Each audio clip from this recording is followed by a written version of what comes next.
Hello, everybody. Welcome back from that short break for the World Cup of Pokemon VGC, sponsored by Elgato, brought to us by Victory Road. Lou, I am so excited to be here for the final day of this top 8 weekend, moving us into the semifinals next weekend. You guys have had a lot of really interesting battles so far. Yeah, already in today's broadcast, they've just been hyper offensive teams, like really solid, dominating wins. And they're the kind of matches I love to commentate over. So it's great that we've been able to kind of showcase those kind of unique and dynamic builds. I've just been able to pick up KO after KO. So we'll have to see how the rest of the matches go on today's broadcast. Yeah, absolutely. We will be featuring for this match the United States versus Spain, which I know is huge for me and also huge for our friends at Victory Road. A hmm lot of incredible people from Spain. So really exciting, I think, for both me and some of the other people behind the scenes here to be able to see it. But I think our matchup, which we saw a little bit behind in that break, it might be a little bit on the slower side because we know these Zacian matches, Lou, can be a little bit position heavy. But if we're able to take a look at these two teams and their scoreboard so far, this is sadly the end for the United States and their run. Spain already up 4-1 over them, so we will be able to feature the last two matches for this set today in both this game and the last game of the day. Yeah, Spain just being so commanding. One of the hot favorites coming into the Victory World Cup. I remember at the draw, it was one of the ones in chat. Everyone was getting so hyped behind. But again, really nice to kind of see the teams coming out here. I'm delighted to see all those speckles of yellow in the form of Regieleki. Again, being such a dominant electric type choice. But again, really liking the choices of the restricted here. We see some Lunala, Yveltal as well. Some of those, less common restricted Pokemon. And obviously there's a plethora of those Kyogre, Zacian, Shadow Rider, Calyrex. But the one thing I'm looking forward to that we kind of got the sneak peek from Team Preview with are those slightly more niche picks that we haven't seen in a while. So I'm looking forward to seeing what they're going to be able to get up to. Yeah, and our first player, Oriol Plaza, he has a couple of really interesting picks. Standard with that Zacian Incineroar and Landorus Incarnate. Gyarados a little bit more niche. We've been seeing it kind of crop up here and there, and it's going to do him really well in this matchup. But then Amoonguss and Grimmsnarl, so some nice utility as well from Oriol's team. One thing I'm loving is he's got double Intimidate, which oftentimes you would see it with that Landorus Therian, but now Landorus Incarnate running Sheer Force. Having that extra Intimidate on that Gyarados is going to do really well in the Zacian matchup. Yeah, that's what I'm really looking forward to. Is it going to be that Intimidate variant or is it going to be potentially Moxie? But I think Intimidate, having that dual ability, you know what I'm trying to say, the double intimidate options when you are in kind of a meta where you have got much actions all around. I think it could be so nice to kind of have those Pokemon rotate in.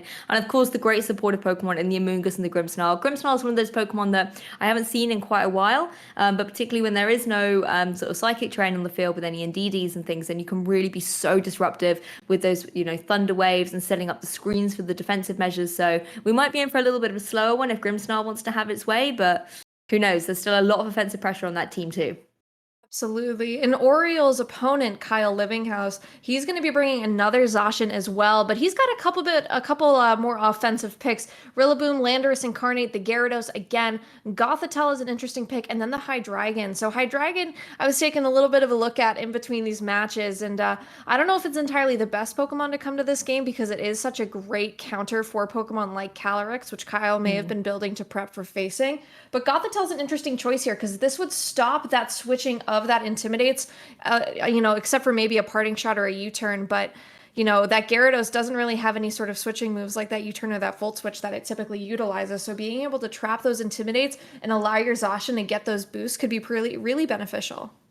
Yeah, and I think you called it perfectly. The Hydreigon definitely looks to be a good Calyrex counter, so I'm not sure if it's going to have the utility in this particular match. But the one Pokemon I've really got my eye on is that Gothitelle. I remember when people were kind of talking about this kind of format that a lot of people were kind of freaking out about the potential combination of like Urshifu and Gothitelle being sort of led out together and trapping Pokemon in and then not being able to protect due to Urshifu's ability. But we're not seeing it here paired with an Urshifu, so I'm looking forward to kind of seeing how Gothitelle is going to be able to handle it with the other 5 teammates it's got by its side. Yeah, and Gothitelle is one of those Pokemon that we're seeing a little bit pop up. Again, I think we saw one yesterday in a matchup that never actually came, which was really interesting as well. It was I believe, a Groudon, one of those offensive Cherim Groudon sets that maybe had a Gothitelle. I could be wrong. I've been looking at a lot of Pokemon for a couple of weeks now, but in this team preview, it's nice to be able to see too. You have the Amoonguss on one side, so you have to wonder maybe if there is a safety goggle somewhere hidden on Kyle's team, but it at least shows you too. you've got an Aqua Berry, which you don't have a ton of fire type moves. If you have a fire type move, it's going to be on that Hydreigon, and it's going to be something like Flamethrower or Heat Wave or Fire Blast. So, it might be an item that would be really helpful in a different type of matchup, but I think the Amoonguss is going to face a little bit more pressure from maybe something like an Earth Power from that Landorus. Yeah, that's the thing. And having a look as well, the Grimmsnarl, holding that Light Clay, going to be able to use those screens and really keep the defensive measures in play. Some Pokemon that are looking quite strong here, I think the Landorus can be quite detrimental to a lot of the strategies. Again, can apply some pressure to that Gyarados as well with some of the Rock-type moves. But the one thing I think you kind of need to watch out for a little bit is going to be the Zacian. You need to make sure it doesn't get that substitute up and then can start steamrolling through your team. So making sure that you have the Pokemon trapped on the battlefield by the Gothitelle that you maybe want to be there so that you can deal with the Zacian would be advantageous in this scenario. Yeah, absolutely. And this is a part too. Nice thing about having that double Intimidate is, you can leave your Intimidate user, your Incineroar behind, like we're seeing right here from Oriol, because he has the option to bring in his Gyarados, which he can still kind of move around a little bit though. So for this matchup, for these leads, I think it's going to be really interesting if we see a Gothitelle come out. Obviously, could be a little bit tougher, I think, for positioning. If you get a lead that you don't love and you have a Gothitelle on the opposite side, it can make it a little bit of a challenge to kind of pivot in and out here though. Kyle leads with that Gothitelle, also brings the Landorus Incarnate, and then we see the Amoonguss and the Gyarados here. So at least you get an Intimidate off and you get some pressure with those spores, but you do have to deal with a Fake Out maybe from this Gothitelle. Yeah, that's the thing. I remember when Gothitelle first got Fake Out, everybody was so excited to see it in Pokemon play. But the one thing you got to watch out for again is this Amoonguss. You can go for a Fake Out into it, but then being able to have that redirectional support to preserve the Gyarados that has just thrown down that Intimidate could be really beneficial. And, if Gyarados wants to be running a potential Dark-type move, then that's something the Gothitelle's got to worry about as well. Also, Spore, very, very critical in these situations. If you can put to sleep that Landorus, then the offensive kind of powerhouse of Kyle's side of the field is something you don't have to worry about as much.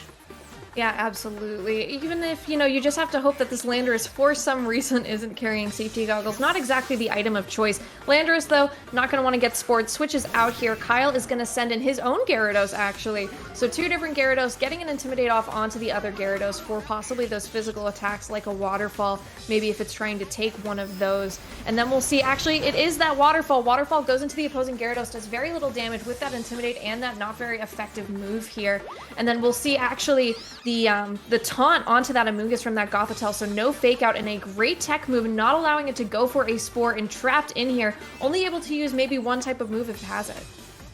Yeah, and I think, my Spanish isn't what it used to be, but I think with the Gyarados, was that potential Rocky Helmet? No, yes, it was. There? I had to double check. I was very surprised. Rocky Helmet Gyarados. Rocky Helmet's popping up everywhere in this meta. Yeah, and I was thinking it's a little bit too much for Life Orb on there. So good to know that that's a little bit of information for the Gyarados. And again, switching in that Intimidate when the Gyarados on Oriol's side can't switch out, meaning it's going to be trapped at -1. A beautiful opportunity to bring in that Zacian and get that Intrepid Sword boost up. Yeah, absolutely. The Crunch here is a Dark-type move on this Gyarados, so Crunch able to do some super effective damage, but not a whole lot, as the Thunder Wave from the Gothitelle is going to paralyze this Gyarados and really mitigate the amount that it can do with that paralysis and that speed drop. Pollen Puff is the only offensive move that this Amoonguss has. It does a pretty good chunk because it is that super effective Bug-type attack onto that Gothitelle. So now this Gothitelle maybe can go for something like a Thunder Wave onto this Amoonguss, but it's going to be in a pretty tough spot, if it has to switch out or gets knocked out here and puts the Zacian in a position where it can't sit comfortably. My concern here is going to be the Zacian because it can just go for anything at this point. And the Helping Hand boost as well, going to be making it really strong against something like that Amoonguss. If you're Kyle, you really don't have to worry about that Gyarados. It's paralyzed and it's had its attack drop. So the Behemoth Blade going to target down into the Amoonguss and is enough to pick up the solid KO there. Yeah, absolutely. You get that Amoonguss off the field. It wasn't able to spore you, and now you have to deal with a miss here from that Icy Wind, and it's only going to attack into one of these Pokemon. It only hits that Zacian. It does slow it down, which is a little bit helpful, but, that's not doing a ton of damage, and you're only able to kind of do that at the end of the turn when you're already going pretty slow. So you also have that Thunder Wave option on that Gothitelle if this Zacian comes in, maybe able to paralyze the opponent's Zacian, make it so that it can't move as fast as yours. That's the thing. If Oriol brings in their own Zacian now, then yeah, sure, the opposing side is slower. You're going to have that advantage. But, we know that there's Gyarados on Kyle's side that could just switch and negate that Intrepid Sword. So bringing in the Landorus here that can maybe apply A little bit of different pressure. You could always go for those ground type moves, you know, something like an Earth Power and try and pick up a KO against that opposing Zacian. But then at the same time, if Gyarados switches in, hey, it's a fine type. It doesn't worry about those. So I think if you're Oriol here, you really have to start predicting what Kyle's going to do here and then make your turns accordingly. Yeah, absolutely. Though with these Pokemon, at least you can see exactly how much damage you're doing. The Icy Wind is a great way to kind of help with that speed control, especially when I don't see a lot of speed control options on Oriol's team at all. So if that's your only real method, then you can be in a little bit of a tougher spot, especially, you know, if you have the Rillaboom on Kyle's side, able to go for something with priority, it will be nice. Zacian switches out here though, not going to want to deal with something possibly like an Earth Power, brings in its own Gyarados. So this Gyarados getting another Intimidate off, really mitigating the damage that the opposing Gyarados can do, but most importantly getting that waterfall pressure on for that Landorus as well. Rock Slide here is the move of choice going into both of these Pokemon, possibly looking for a flinch here onto that Gothitelle, but it is able to go for it and goes for its own taunt. So a taunt onto this Landorus may not be the exact best move, and then the paralysis from that Gyarados, because now that Gyarados can't move, but this could possibly stop this Landorus from protecting and may take a waterfall for its troubles. I feel so sorry for the Gyarados and Oriol side. It's just really not having a good time in this match, and unfortunately Oriol can't switch it out. Beautiful switching from Kyle though, throwing down that Intimidate. We know that the Landorus on Oriol's side is more commonly run special with Sheer Force, but having that Rock Slide as well, just to kind of have that double target attack, obviously going to be have some damage reduction due to the Intimidate. Helping hand once again from the Gothitelle, celebrating the fact that Kyle's doing pretty well in this match so far as the Rock Slide comes out again. So barring a flinch, the Waterfall is certainly going to hurt here. Yeah, a flinch, but this reveals the berry too. So this is going to be one of those super berries here for that Gothitelle, and that is going to be super helpful to gain back a bunch of HP. The waterfall, though, with that helping hand, no flinch enough to knock out that Landorus. So a massive, another one-hit knockout here, one from that Behemoth Blade and one from that Gyarados. Crunch again from the Gyarados on Oriol's side does a little bit of damage there, even if it is super effective, but those Intimidates are really adding up. Yeah, and this Gothitelle, I've never seen it take so many different kind of super effective attacks and still hang out on the field without the help of Berry or anything like that. It's doing really well at the moment, causing a lot of issues for Oriol. Oriol is now, of course, forced to bring in the Zacian. You know, it has got in unintimidated here and is going to be able to apply a lot of pressure. But then at the same time, Kyle has the Pokemon advantage. There's nothing stopping Kyle from going from switches and bringing in that Gyarados a little bit later on here. Yeah, absolutely. You could still switch in your Gyarados in and out from Kyle's side, allow it to get possibly another Intimidate up just to deal with this Zacian, but you do have also your Landorus in the back that we saw, I believe, if I'm not mistaken. And so the Landorus can still put on some pressure onto Oriol's Zacian here. Go for something like that super effective move. But instead, Behemoth Blade going to come out first. The fastest thing on the field is Oriol's Zacian. So it is going to probably knock out this Gothitelle pretty comfortably. Will allow for Kyle to have a free switch in later in the game, but he wasn't able to take out the more offensive attacker of that Gyarados in this turn. So this Gyarados will go for a pretty strong waterfall here into the Zacian. Still does just, a critical hit. So very strong. I was a little surprised, but Icy Wind will slow this Gyarados down by another stage. Just making it a little bit tougher to deal with. Getting that speed drop will help put it on the same length or the same speed tier as the Gyarados on Oriol's side, but it is still a little faster. Yeah, and I mean, you're right, you know, not targeting down the offensive pressure of that Gyarados, instead going for the Gothitelle. I mean, it's not like the trapping at the moment really kind of counts because you can't switch anyway, but I think it's the helping hand boost that really kind of was the issue there, that Gothitelle could really support its partner Pokemon. The only issue for Oriol now is there is also another Zacian on the field. This one's obviously come in without getting an Icy Wind drop, so we could potentially see a little bit of a speed tie coming down against both these Zacians. Yeah, absolutely. But you also still have this Gyarados, which means that there is no Intimidate off onto the Zacian on Oriol's side, I believe, if I'm not mistaken. So both of these Zacian are both at +1. Oriol's Zacian has a little bit less HP, but if there is that speed tie here, it is going to be really important to see who goes first. I believe this is Oriol, so Oriol is enough to get it down, but there is enough chip damage on Oriol's Zacian if it takes its own Behemoth Blade. But instead it's the Play Rough, able to knock out that Gyarados there for Oriol. So this is going to probably be another waterfall. Instead, actually, it's going to be that Leaf Storm here. So that Leaf Storm, Power Whip, able to do a ton of damage onto the Zacian. Not a whole lot, actually, because the Zacian seems to be pretty bulky, and that Gyarados has taken an Intimidate, I believe. But that shows at least the speed tier. This Zacian on Oriol's side may be faster. Yeah, not often used to seeing that move on a Gyarados, in all honesty. I think something like, you know, we are just more commonly seeing it using those water or flying type moves. But I think really nice sort of play here from Kyle, you know, targeting down, getting rid of that Gyarados, putting it out of its misery, and then just having a Zacian to deal with. Zacian, you know, we know it only really has single target attacks, and Kyle having the Pokemon advantage can just start chipping away at it. And we know as well with that Landorus in the back, then it can just easily go for something like an Earth Power and deal with the Zacian towards the end game. Yeah, so Oriol Zacian goes first again, which is a pretty important piece of knowledge here. It is a critical hit, but that would have knocked it out anyway because we saw it did well over 50% in that first hit. This will still allow for this Gyarados here to actually go for a Thunder Wave, another tech move that it's carrying. So interesting piece of knowledge to have at the very end here, possibly trying to get you know, maybe slow this down for whatever Kyle has in the back, because it's seeing now that this Zacian is faster, so it may be faster than this Landorus, but with this paralysis on it, may be able to get a little bit, maybe able to be a little bit safer here, especially if this Landorus goes for something like a super effective move and then also has to take a waterfall. Will be that Earth Power though, so Earth Power going to do enough damage to knock it out from that about half HP there. So good piece of knowledge for Kyle to know that it at least does 50% and is slower with one paralysis there. So very strong game from Kyle. That Gothitelle trapping was absolutely huge to make sure that Zacian wasn't able to start steamrolling on Oriol's side. Yeah, to be honest, it was a really good combination there of the Gothitelle trapping in the Pokemon and then the other Pokemon kind of recycling in that Intimidate. I felt really sorry for the Gyarados and Oreo's side because essentially it was rendered useless for pretty much most of that match. Sure, the Icy Winds are helpful, but actually Kyle was able to play around that, being able to kind of switch Pokemon in and out. And even if you take an Icy Wind drop, as long as you still have the ability to move in that turn, you know, it's not like going to affect the offensive pressure that you have, so you can still pick up those really solid KOs. It was interesting, like you said, to kind of know that Oriol Zacian kept moving first. I wonder if that is the way that they were trained, and that could be some good information going into game 2 about how to kind of keep that advantage pressure up on the opposing Zacian. Yeah, and one thing I'm seeing here that I'm already loving from Oriol is bringing this Incineroar, because it is one of the Pokemon on this team that has the ability to switch out if it is carrying something like a U-turn or a parting shot. So even though it's not going to love staring down a Gyarados with Waterfall, you know, it could still be pretty helpful in terms of dealing with maybe cycling and Intimidate if that Zacian gets in there and can possibly move in position a little bit better, especially if it is in the lead. Could go for something like a parting shot, take the attack down of the Gyarados on Kyle's side just to make sure that it's not doing maybe as much damage as it possibly could, and then maybe allow for something like that Amoonguss if it brings it, but it may not be the Amoonguss this turn, but something to come in and maybe get a little bit more damage, get a better position.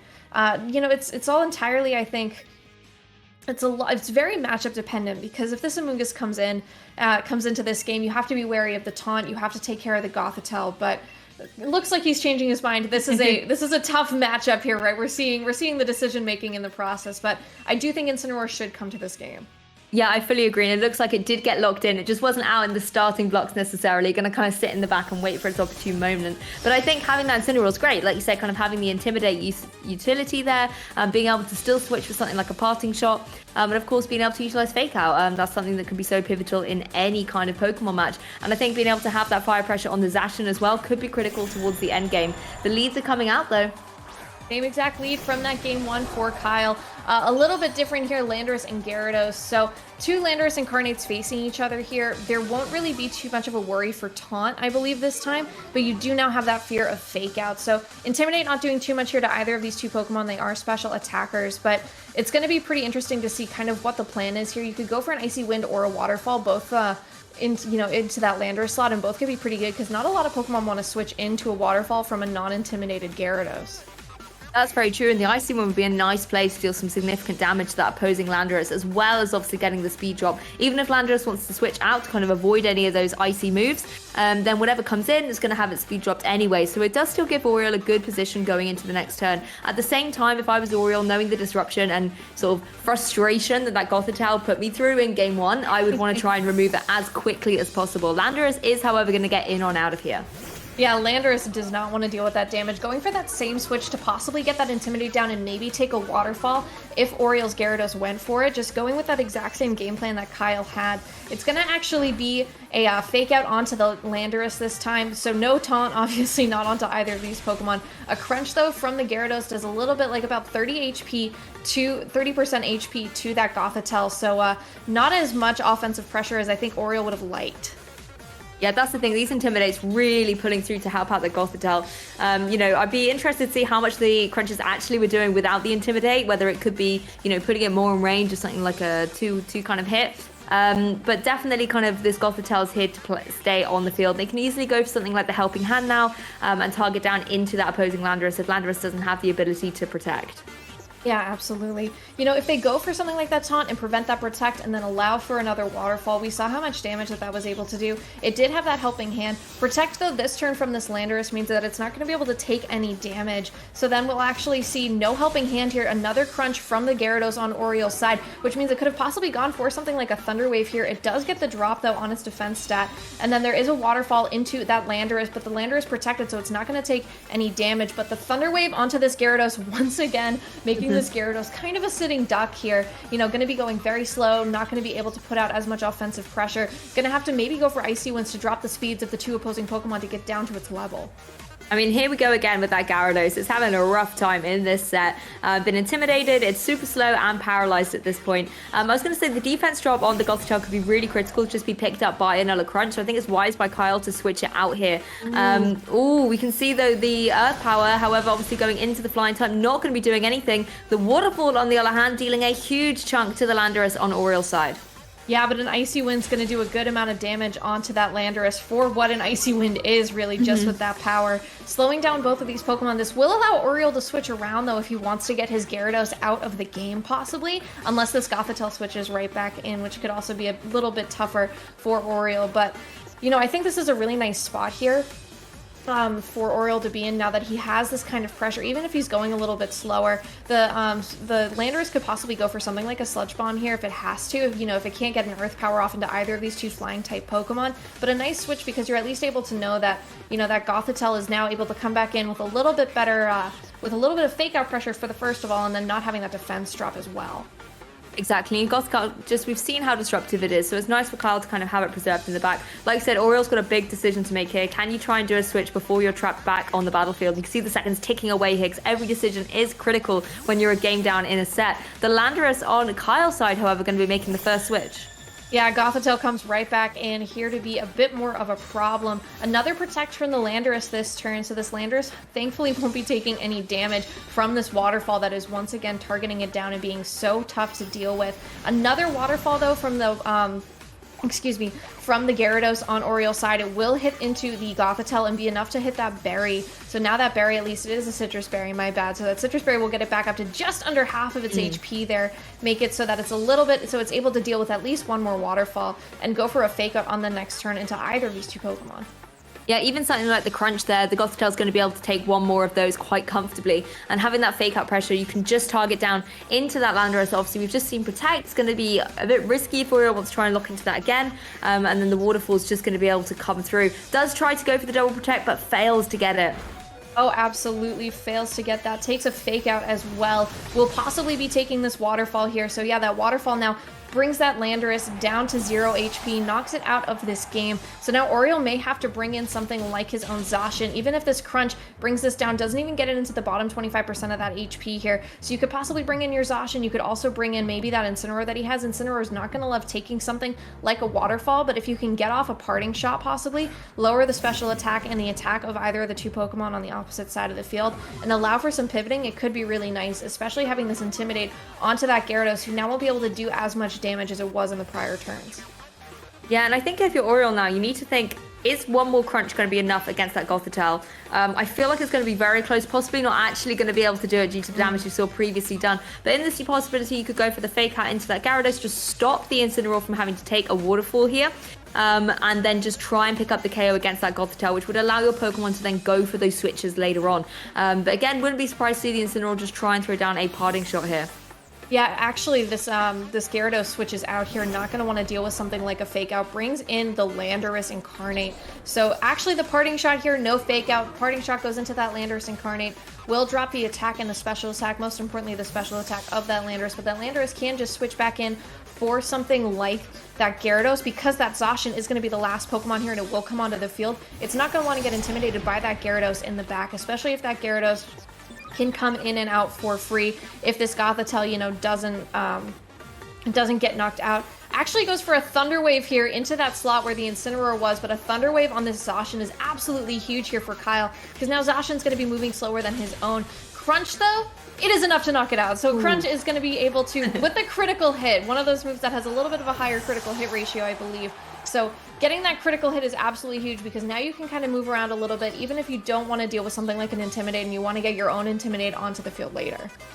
Yeah, definitely. I think needed the critical hit on that just to guarantee that it was going to be enough. I think it was going to be really close without it. Of course, you know, like you said, the Zacian coming in, very unfortunate to have to take the paralysis there. And Kyle does have the utility to just switch in a Pokemon from the back and throw down and Intimidate against it. Oriol very much on the slower path at the minute with both these paralyzed Pokemon. At least you do have the utility of that Incineroar in the back that can come back in, throw down the Intimidate against the Intrepid Sword boosted Zacian on the other side, and then apply some good pressure. But you have to worry about, you know, the Earth Power from the Landorus, the Waterfall from the Gyarados. The Incineroar is not safe at this point. Yeah, Incineroar, one of the Pokemon that's great for that Gothitelle, because you can switch in and out, but it's in a tough matchup, right? Because that Rillaboom isn't coming, and the Hydreigon isn't coming, which are two Pokemon that it can deal with pretty comfortably in terms of taking damage. And, you know, everything else here is just a little bit more difficult to deal with, especially because Zacian can be carrying that Play Rough, which can be tough to deal with. Landorus, though, switches out, brings in the Gyarados, gets that Intimidate off again onto this Gyarados. Like you said, I feel a little bad for it, Lou. It's just been, you know, it's been forced to sit here and have its, you know, damage output reduced consistently, but the Zacian, though, switches in for that Incineroar. Incineroar, the only Pokemon on Oriol's team that isn't paralyzed right now, but it will get its own Intimidate off and put Fake Out Pressure on for the next turn, you know, unless the Zacian was able to go something like a substitute in this turn. Actually, instead, goes for the Play Rough into the Gyarados, does just over half of its HP, and will be taking another Icy Wind for its troubles on both of these Pokemon here on Kyle's side. Just a small amount of chip damage, but lowering that speed. I mean, when you consider that that is, you know, now a neutral Zacian, the amount of damage it did with that Play Rough is quite staggering. It's such an offensive powerhouse for Pokemon. I mean, I like the way that Oriol, now that Oriol has the opportunity to go for those switches, not trapped in anymore by Gothitelle, that they are utilizing it really well, bringing in the Incineroar, replacing the Zacian that, you know, would have taken the Intimidate from the Gyarados, just protecting it and preserving it a little bit more and allowing Incineroar to potentially help out towards the end game. I think Zacian's going to be critical here for the Oriole, so he needs to make sure to get it on the field where it's going to be able to deal damage and not run the threat of being intimidated. Of course, taking that paralysis, being slower, means we're not going to see the speedier Zacian from Oriole in this game. Yeah, absolutely. Landorus, though, comes back in for the Gyarados, who was intimidated prior, and then the Gyarados on Oriol's side actually swaps out as well. It was taking a bunch of Intimidates for its trouble, so bringing in that Zacian allows that Zacian to get that Intrepid Sword boost, but now that that Gyarados is off the field for Kyle, it can come back in and negate that. But instead, another Play Rough into this Zacian slot still does a good chunk of damage, even from a neutral. It is a critical hit. That makes so much more sense. But that critical hit helpful. It does actually the parting shot here into the Landorus on Kyle's side, so not into the Zacian, is interestingly. It will allow him to switch back out and bring in his own Gyarados and get another Intimidate off and get the Zacian on Kyle's side down to -1.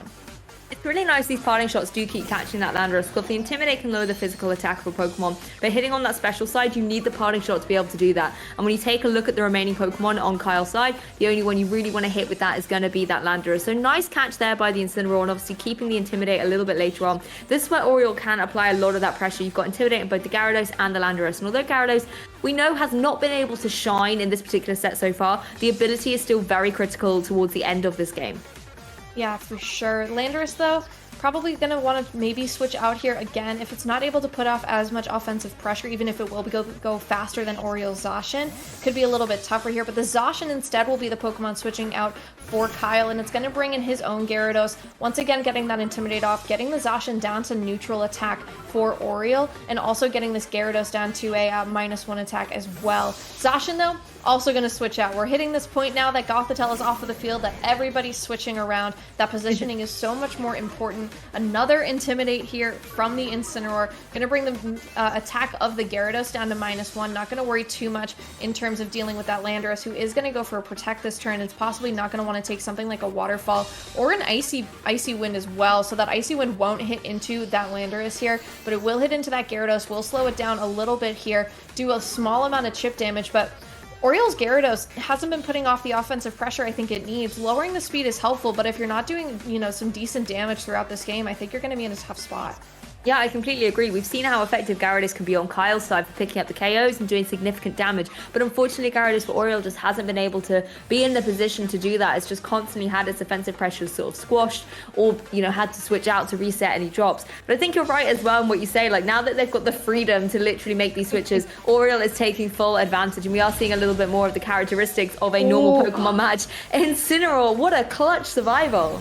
Yeah, Incineroar hanging on there with 2 HP from that Earth Power. Goes for a Flare Blitz, but that's going to knock itself out with that recoil, most importantly. So now that that Incineroar is off the field, you won't be able to switch in and out and get some Intimidates off, most importantly. Waterfall into the Gyarados on Oriole's side is going to do a small amount of damage, and then an opposing Waterfall onto the Landorus will be enough to knock the Landorus out. So this is going to bring in the Zacian for Oriole, and then I believe also that Zacian here for Kyle now, because they're both down to their last 2 Pokemon, and it's both the Zacian and it's the Gyarados. So the Zacian here on Oriole's side is going to be slower now that it is paralyzed, but you haven't seen those Icy Winds kind of come out consistently from the Gyarados on Oriole's side, so it could possibly try and slow this down before the Zacian deals with something like a close combat possibly, or a Play Rough or a Sacred Sword, just depending on the moveset that it has. Yeah, that's the thing. Oriole now playing a little bit of a dice roll game where you can break through these paralyses, and Kyle just having the advantage of not only healthier Pokemon but faster Pokemon. You can just pick your choices about where you want to target down, and we can see that the Behemoth Blade is going to come out from the Zacian on Kyle's side. I'm going to go straight down into the Zacian on Oriole's side.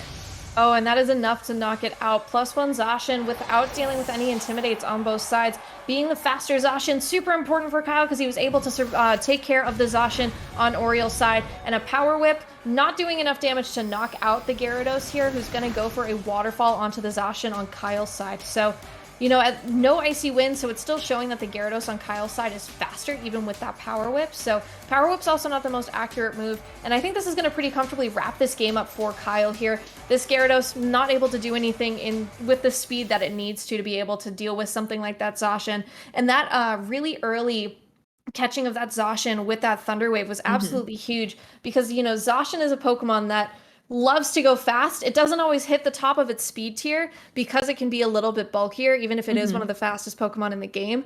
But when you slow it down and you continuously hit it with things like Intimidate or even a Parting Shot and allow yourself to switch around, you really have to position, especially in dual Zacian matchups. So that Gothitelle is really helpful. Yeah, that's the thing. Zacian can be such a flexible Pokemon to kind of build with. And I think once you get its speed reduced as well, it will sit a little bit more vulnerable, particularly in a Zacian matchup. There's so many Pokemon that Zacian can kind of absorb attacks from. But Zacian, you're pretty much guaranteed the 2-hit there. And we saw the kind of dwindled HP that Oriole Zacian had coming into that final turn that just made it really, really vulnerable for a solid KO pickup against it. So phenomenal play. Again, quite a fast-paced set overall, but particularly in that game too, once Gothitelle had been dealt with, we saw the Pokemon starting to come into their fray, but I think it was too much of an uphill struggle for Oriole at that point. Yeah, so very well done by Kyle. That will get them a win on their side, but sadly they have already been knocked out of the World Cup. A really great showcase, though, of that American player team building and talent that they've all worked together so hard for the past several weeks. So, of course, very sad for me to see the U.S. Wrap up their tournament journey here, but great to see some really interesting team building and some fun, interesting choices in terms of Pokemon at the end of this Sunday. So. We have a couple more games left, though, today, Lou. So we'll be taking a quick break, and we will be right back with our next game. So do not go anywhere.